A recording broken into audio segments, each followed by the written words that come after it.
Hola, nens i nenes, dofins, tortugues, pandes, coales, lleons, lleones, girafes...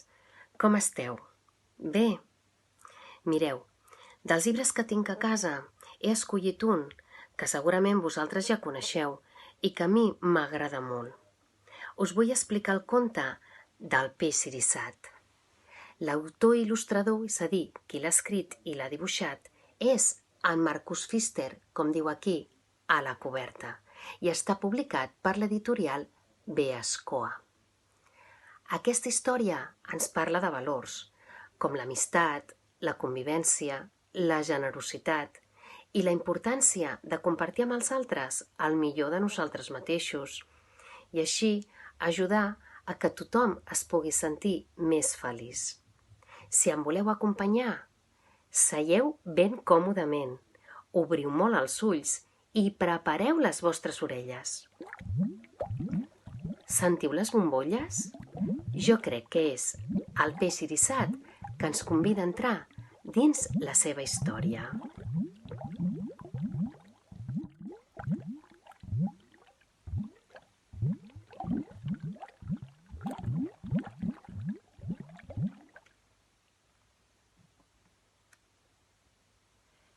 Lluny, en alta mar, hi vivia un peix.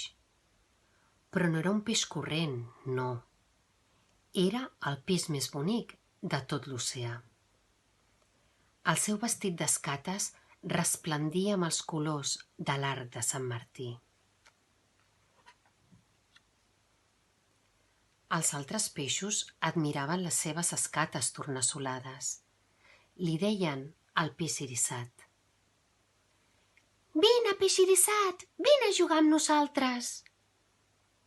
Però el peix sirissat passava sempre de llarg, callat i orgullós, i feia lluir les seves escates. Un peixet blau el va perseguir nedant. Peix sirissat, espera'm! Dóna'm una de les teves escates lluents. Són precioses i en tens tantes.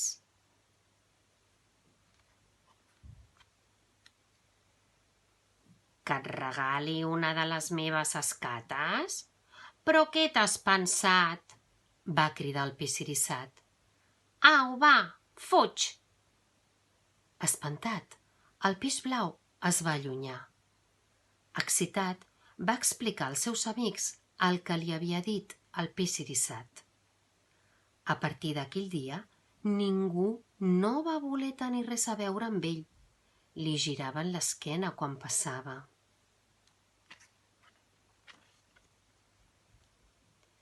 De què li servien ara al peix sirissat les seves meravelloses escates lluents si ja no les admirava ningú? Ara era el peix més sol de tot l'oceà. Un dia se'n va queixar a l'estrella de mar. Però si sóc molt bonic, com és que no agrado a ningú? En una cova, darrere el banc de corall, hi viu el pop octopus. Potser ell et podrà ajudar, li va aconsellar l'estrella de mar. El peix sirissat va trobar la cova. Era ben fosca, amb prou feines s'hi veia, però de sobte van aparèixer dos ulls lluents que el miraven.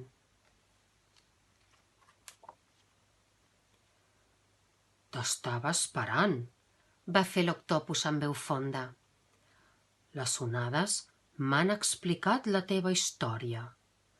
Escolta el meu consell. Regala a cada peix una de les teves escates lluents.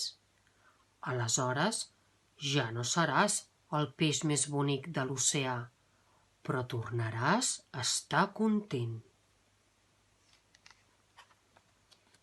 Però el peix sirissat volia afegir alguna cosa, però l'octopus ja havia desaparegut.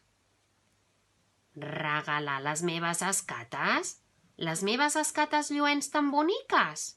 Va pensar el peix sirissat, horroritzat. Mai de la vida. No. Com podria ser feliç sense elles? De sobte, va sentir un lleuger cop d'aleta al seu costat. Tornava a ser el peixet blau. Peix eriçat, si us plau, no siguis dolent. Dóna'm una de les teves escates lluents, una de petita. El peix eriçat es va quedar dubtant. Una escata lluent ben petitona, va pensar. Gairebé no la trobaré a faltar. Amb molta cura, el peix eriçat va arrencar-se del vestit l'escata lluent més petita. Té, te la regalo, però ara deixa'm en pau. Moltes, moltes gràcies, va contestar el peixet blau, boig d'alegria. Ets molt bo, peix eriçat. El peix eriçat se sentia molt estrany. Va seguir amb la mirada al peixet blau durant molta estona, veient com s'allunyava, content, tot fent ziga-zagues dins l'aigua. El peixet blau lliscava com un llamp dins de l'aigua amb la seva escata lluent, de manera que el peix eriçat aviat es va trobar envoltat d'altres peixos. Tots volien una escata lluent. I, ves per on, el peix eriçat va repartir les seves escates aquí i allà, i cada vegada li feia més il·lusió. Com més brillava l'aigua al seu voltant, millor se sentia entre els altres peixos. Finalment, només li va quedar una escata lluent. Havia regalat totes les altres i era feliç, feliç com mai no havia estat. Vine, peix eriçat, vine a jugar amb nosaltres, van cridar tots els peixos. Ja vinc, va dir el peix eriçat, i se'n va anar content amb els seus nous amics. Jo torno a sentir les bombolles.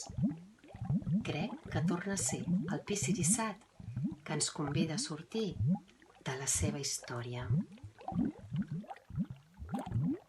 I vet aquí un gat, i vet aquí un gos, i aquest conte ja s'ha fos. I vet aquí un gos, i vet aquí un gat, i aquest conte s'ha acabat.